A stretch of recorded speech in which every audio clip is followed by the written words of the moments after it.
We are marking 1 year since the shooting at Club Q in Colorado Springs by remembering the victims and honoring the survivors. It was a year ago when 5 people were killed in that shooting.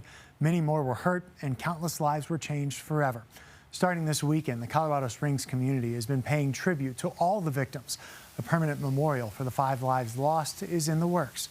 Among those reflecting on the tragedy are some of the first responders who arrived on scene after that shooting.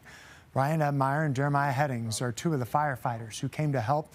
Jeremiah took over the triage, and Brian was in charge of transport and incident command support. For me, it was exhausting, and not in a physical sense, in an emotional sense. It really takes a lot out of you, realizing now that you're winding down, you're realizing what really just happened there. The mental side of it is, I don't know that you can prepare for things like this. We heal best initially after the incident together as a crew. Now, the Colorado Springs Fire Department has had a peer support program to help members of the department with their mental health after seeing and experiencing those tragic scenes.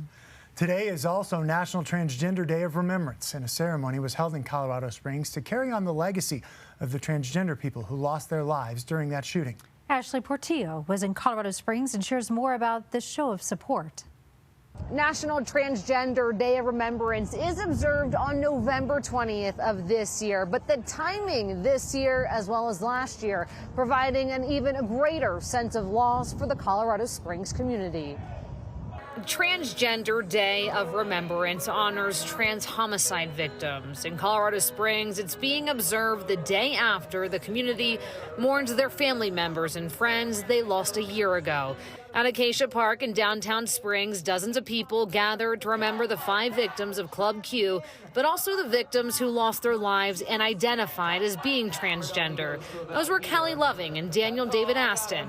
Today, Aston's parents shared a few words about their son.